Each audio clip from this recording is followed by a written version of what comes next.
For 15 years, William had cooked in the iron belly of Virginia-class submarines, cutting meat under dim red lights. He knew every hiss and clatter of the stainless steel, every steamy rush of the evening meal. On the 12th day of the Atlantic patrol, he tallied the dinner numbers and froze. 142 meals. No guest riders, no temporary crew. The number glared at him like a lie. Tomorrow he would cook exactly what the count sheet said, but tonight the extra trays were already empty. He checked the wardroom, the torpedo room, every bunk. Not a single extra face. The empty corridor offered no answer. Just the red hum of the boat, a silence that felt heavier with each step. A mistake. Had to be a mistake. But the dirty trays came back spotless, stacked with military precision. As if someone had washed them in the dark, William pulled a fresh notebook from the drawer and wrote, Day 12, 142 served. Then he added, 134 aboard. The notebook filled. Day 14, 142. Day 17, 142. The number anchored itself to his consciousness. Each meal, the 8 extra trays returned spotless, placed in the rack like an offering accepted. He tried to wait up, hiding in the shadows of the crew mess, but sleep always found him first. Maybe I am miscounting. Counting the same tray twice, or the galley scales broken. He recalibrated the scale, numbered each tray with a grease pencil. Next morning, the numbers matched, the count held at 142. He started studying the faces in the passageway, searching for someone who didn't belong. Every man looks like he belongs in the sea itself. Pale skin, tired eyes, no stowaways, but I served those meals. Someone ate them, and they left no crumbs. On the morning of day 26, he finally broke the galley's cardinal rule. He asked, All right, which one of you has been hitting the chow line twice? Don't look at me, Chief. I count my own tray. The mess fell silent. Spoons stilled, eyes flicked to bulkheads. William cornered a young torpedoman. The kid flinched and muttered about duties before fleeing. They're not stupid. They know something's wrong. But why won't anyone say it? Maybe it's a prank. The boiler crew trying to mess with the new cook, but I ain't new. He started watching the veteran sailors, the ones with the haunted eyes. They looked at him like he'd opened a door they'd sworn never to open. Thompson, I need to ask you straight. You've been on the Vermont 3 patrols. How long have the numbers been off? Chief, please. You don't want to go down that road. Just cook the meals. Thompson walked away, and the corridor suddenly felt narrower, the red lights like veins in the steel. William stood in the empty mess, staring at the clean trays. The secret had weight, and it was pressing down on only him. William retrieved the UV pen from the galley drawer, a tool for marking meat, not ghosts. Tonight, the trays would tell their own story. 8 trays, 1 dot each. If they come back clean, then something's scrubbing more than steel. He slipped the marked trays into the evening stack, indistinguishable from the rest, then dimmed the galley lights. He dragged a stool into the corner, fixed his eyes on the rack, and waited for the midnight shift that never appeared. 1 more coffee. Just keep blinking. Can't be that hard. But the hum of the reactor was a lullaby. His chin dropped, and the shadows moved without witness. The galley clock read 0430 when he woke, neck stiff, with the sickening certainty that he had missed it. The rack was full again. 8 trays, scrubbed and gleaming, stacked like a silent rebuke. He clicked on the UV light. The steel glowed cold blue, but the ink was gone, not smeared, not faded, erased. Something on this boat knows I am watching, and it's better at hiding than I am. He dug the old camcorder from storage, clamped it to a pipe, aimed at the rack. The red record light winked in the dark. If I catch a man on tape, this ends. If I don't... He marked 8 trays with fresh ink patterns, killed the lights, and left the galley to the camera's unblinking eye. Morning. He sat in the corner with the camcorder, thumb trembling over playback. The screen flickered to life. At 0317, a disembodied hand, no sleeve, no arm, reached into frame and took a tray. The image erupted into jagged static. He advanced frame by frame. No face, just a hand that moved wrong. Then the tray slots stood empty. No man's wrist bends that way. The clean trays gleamed in the rack. The ink erased as if it had never touched the steel. He locked the tape in the galley safe. But the feeling of being watched crept under the door and coiled around his neck. I need to tell someone, but down here, who would believe me? William put the camcorder tape in his pocket and requested a formal meeting with the XO through the messenger of the watch. Before the appointed time, he passed the control room as a sonar contact froze every officer in place. Sir, we're getting that contact again. Bearing 095. It's not a natural sound. Not biologics, not seismic. Log it under unidentified and move on. The sonar screen pulsed with a rhythmic tap. Not random, but deliberate. Like knuckles on a steel door. Commander, it sounds exactly like last patrol. Someone tapping on the outer hull. 3 fast, 2 slow. Then log it again. We don't chase echoes. Tapping, and I am serving 8 extra meals. The same number that doesn't appear on any roster. He turned away before anyone noticed him. But the tapping echoed in his skull as he walked toward the XO's quarters. Commander Harris, I need to talk to you. It's about the extra meals. Harris looked up from his paperwork. His eyes narrowed, but he gestured to the single chair bolted to the deck. I've got a camcorder tape, sir. Shows a hand taking trays. The ink marks vanish. I've counted 142 meals every day on a crew of 134. Harris took the tape, held it under the desk lamp. His face drained of color until he looked like a man bracing for impact. Every cook on every Virginia-class boat eventually notices. The official policy is, cook the meals, do not ask. Commander, I've been cooking for 15 years. I deserve to know what's happening on my own boat. No, you deserve to follow orders. Take this. Open it only after we surface in Groton. Do you understand? William stared at the envelope, then at Harris. The XO's face was stone, but his fingers trembled against the blotter. They've been serving 7 meals to ghosts for years, and now I am locked into the same code of silence. He walked out of the cabin, the envelope burning in his pocket like a live ember. The red-lit passageway seemed to close around him. I can't open it. I can't ask. All I can do is feed them and wait. He returned to the galley. The envelope wedged inside his cook's jacket, a second heartbeat against his chest. That night, he slept with it under his pillow. At 0200, soft footfalls padded past his bunk, then stopped exactly outside his curtain. 3 hours later, the same rhythm. 2 stops, a pause, then silence. No breathing, no scuff of boots. They're smelling the envelope. They know I haven't opened it yet. By day 37, the passageways seemed crowded at shift change, yet every face he searched for wasn't on the duty roster. Those aren't extra faces. They're the same 8, walking in loops, waiting for a meal I've already served. He caught himself whispering to the empty mess before meals, setting extra salt like a peace offering. One night, the envelope fell from his rack, landing open on the deck. But the flap was still sealed, the paper untouched. They want me to see, but they won't force it.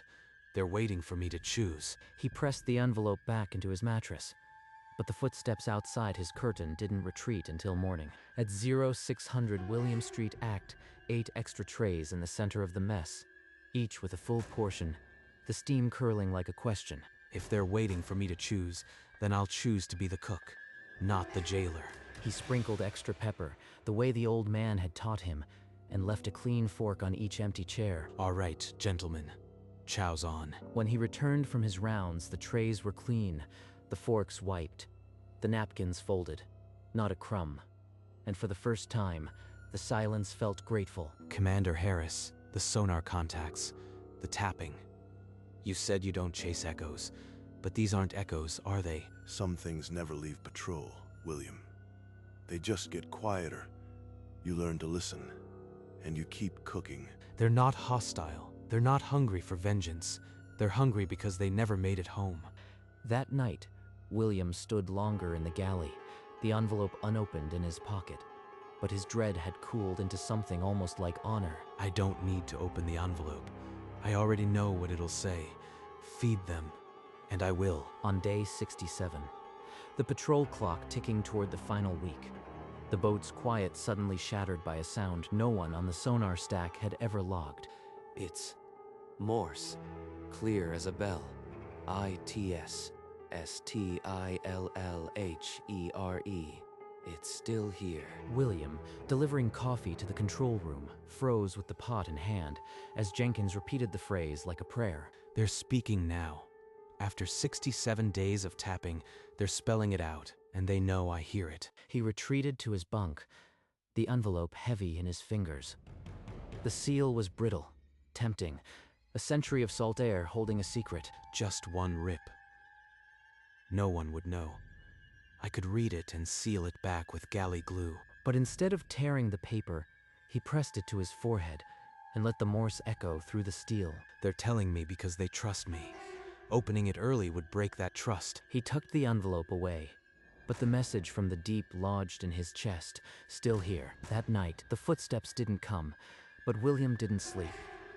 He counted the days until Groton, and the 8 he now carried in the galley and in his soul. Dawn of day 78. William crosshatched the final square on his galley calendar, his pen biting through the paper. Today, after 78 days underwater, I'll finally know what's been eating my cooking. He pulled the envelope from his coveralls, its edges soft from weeks against his chest. 7 weeks I've carried this. Another hour won't matter. But his thumb pressed into the brittle seal, feeling the glue give a millimeter. One rip, 5 seconds, and then I'd know. Then the 1 megacoulomb crackled above him. Now, hear this. Prepare to surface. He flinched, and the envelope slipped, spinning once on the steel deck before resting at his boots. He bent, scooped it up, and pressed it flat against his heart before tucking it deep into his jacket. After we surface. Then I'll open it, not a minute before. The USS Vermont breached the cold Atlantic surface off Groton, the sail dripping cold water as William climbed the ladder into pale March sunlight. He walked down the gangplank last, envelope clutched against his chest. His cook's jacket tugged tight against the Connecticut wind. On a quiet stretch of pier, away from the shore crew, he tore the gummed edge. The paper inside had waited 51 years. A crew manifest, typed 1968, 8 names listed beneath the header USS Polaris. The handwritten note beneath it read, "They are still on patrol. Feed them. They keep us listening." William's knees buckled. He caught himself on a bollard, the paper shaking in his grip. 8 men.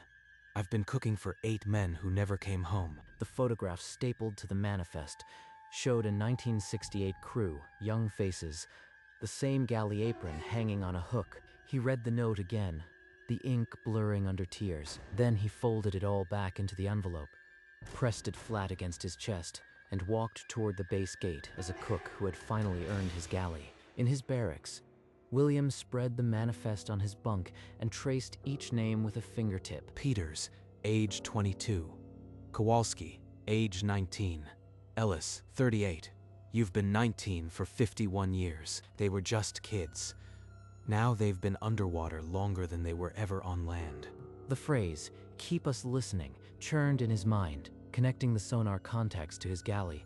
A ghostly silhouette stood at his mind's edge, not threatening, but waiting, like a sailor on watch. You just want a warm meal and someone to notice you are still here. He saw them in the empty chairs of the crew mess, in the clean trays that always came back. Next patrol, you'll have your meals from day 1. I won't make you wait. He sealed the truth inside a new envelope and slid it into his locker, behind his cook's jacket. That night, he walked the passageway without fear, and the red lights felt warmer than they had in months. In the weeks ashore, William placed the sealed envelope inside a steel footlocker beneath his bunk, burying it under folded uniforms and old menus. When the orders for his 6th patrol arrived, he read them in the galley with a calm steadiness that surprised even himself. No questions this time.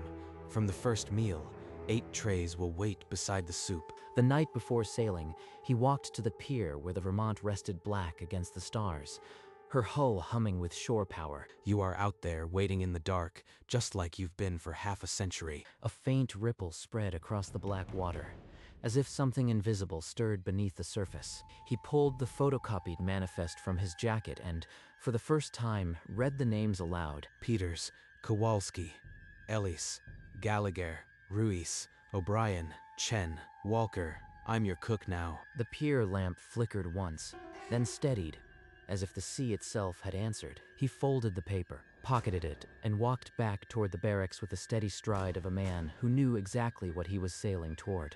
At 0530 on the first morning of the new patrol, William set 8 empty trays apart from the rest and began filling them before the crew had even woken. Chief, why those extra trays? We've got 134 on the manifest. Old tradition, Thompson. Every boat's got one. This one's ours. Never heard of a tradition with extra meals before. You will now, and you'll help prepare them every meal. No questions. By 0700, 14 trays stood in the lineup, 8 of them without a sailor to claim them. When he checked the racks at 1000, the 8 trays had been returned, clean and stacked, as if by invisible hands. They knew I'd be here. They were waiting. He made a note in the logbook. Day 1, 142 served. Below it, in parentheses, he added, "Tradition upheld." Thompson watched him with a frown, but William simply returned to his cutting board, the knife steady in his grip, his doubts replaced by a quiet certainty. As the patrol wore on, the red-lit galley lost its menace. William came to expect the soft stir of air that followed the emptying trays. It's not a draft. It's them moving past me like old shipmates. When Jenkins reported the tapping again, 3 fast, 2 slow, William listened from the galley and smiled. Still here. That's not a warning anymore. That's just their way of saying goodnight. Commander Harris passed through the galley one evening and found William arranging the 8 trays without a flinch. You are sleeping better, William. I am, sir. The boat feels quieter this patrol. Harris gave a single nod and continued on, his silence the closest thing to a blessing William would ever receive. That night, William placed a single extra fork on the galley table. Not for a ghost, but for a friend. The fork was gone by morning. They're not haunting this boat. They're serving it. Across the next 4 patrols in 3 different boats, William carried the manifest tucked inside his cook's jacket, his secret folded close to his heart. Set 8 aside. Every meal. You don't count them. You don't question them. You just cook. The new cooks learned quickly. The galley tradition passed down without explanation, a quiet rule etched into the stainless steel. The trays always come back clean. That's the sign you did it right. His reputation on the boats grew. A steady hand, no drama, a cook who never let the crew go hungry, even the ones who weren't on the roster. My family asks what it's like down there. I tell them it's just bulkhead after bulkhead, some things a man keeps for himself. In his off-duty hours, he sat alone in the barracks, tracing the photocopied names with his thumb, the edges worn soft. Gallagher, Ruiz, O'Brien. I'll make your favorites tonight. The stew you liked in '68. The years pressed on, but the 8 never left. They followed him from Vermont to New Mexico, from Atlantic to Pacific. You are still on patrol. And as long as I am in the galley, you'll never go hungry. At his retirement ceremony, William stood in dress whites on the pier where he'd first opened the envelope, a 15-year career condensed into a single medal. The captain pinned the medal to his chest and shook his hand while the crew applauded. But William's gaze drifted to the water. This medal isn't just mine. It's for 8 men who never got one. In his pocket, the photocopied manifest rustled with each breath, a private roll call. Peters, Kowalski, Ellis. I wish you could be here to see this. After the ceremony, he walked to the edge of the pier, pulled out the worn paper, and held it toward the sea. The names, faded now from years of handling, were still legible, each one a living link to the patrol that never ended. I fed you for 10 years. You kept us listening for 50. We're even. He folded the manifest one last time, tucked it back over his heart, and saluted the empty ocean. Then he turned away, the metal glinting, and left the pier to the ghosts who still stood watch beneath the waves. William settled into a bungalow within sight of the Thames River, where the morning light caught the gray hulls of departing submarines. Sometimes he stood at the rail and followed the wake of a Virginia-class boat until it vanished into the Sound. Inside that hull, 8 trays are already cooling on the rack. Someone's learning the tradition right now. In his study, The yellowed note was framed beside a black and white photo of men who never aged. The handwritten words read, "They are still on patrol. Feed them. They keep us listening." He never spoke the names aloud in daylight, but each evening he unfolded the photocopied manifest beside his chair. Peters, Kowalski, Ellis. Then he tapped the arm of the chair. 3 fast, 2 slow, a rhythm only he and the sea would recognize. Outside, a submarine slipped into the black water, its running lights vanishing beneath the cold Atlantic. Still listening. One evening, a plain envelope arrived with no return address, the postmark smudged but unmistakably from Groton. Inside, a single photograph, a Virginia-class galley, 8 trays set apart from the rest, steam rising from the entrees. Scrawled below the image in familiar handwriting. Still listening, William recognized the older model oven, the worn deck plates, the galley of a boat he'd served on years before. They're still feeding them.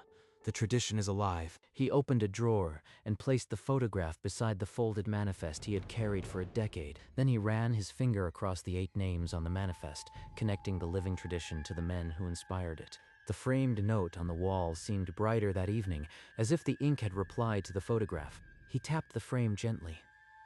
3 fast, 2 slow, and the glass hummed back a kind of Morse. Still listening, always. Deep into his 8th decade, William wrapped his chef's knife in oilcloth and placed it in a wooden box alongside the worn manifest. At the Submarine Force Museum, he handed the box to a curator, a man with submariner's eyes who didn't ask for explanations. Display them as a tribute to boats that never came home. No plaque, no name, just the knife and the list. The curator unfolded the manifest and saw 8 names underlined in pencil, each marked by years of tender hands. No note accompanied them, but the curator's hand stilled. He had heard the tapping himself. Once in the Labrador Sea, he placed the knife and the manifest in a glass case, the blade gleaming under museum lights like it still held the galley's warmth. The exhibit's only label read, "Galley Knife and Watch List, USS Vermont, Tradition Upheld." William declined a plaque. He only asked that the knife be cleaned with salt water once a month, as if it were still on patrol.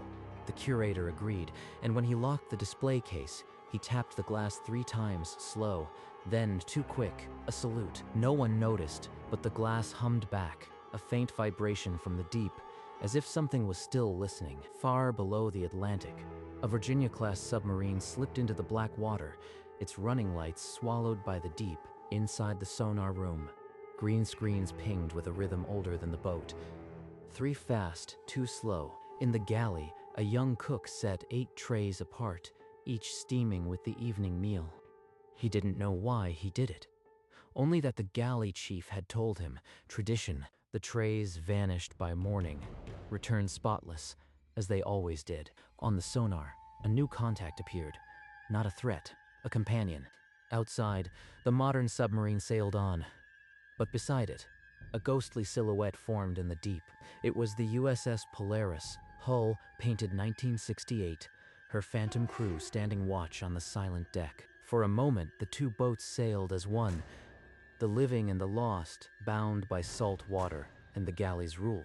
Then the camera drifted into the abyss, and only the pinging remained, a rhythmic promise. They are still on patrol. They keep us listening.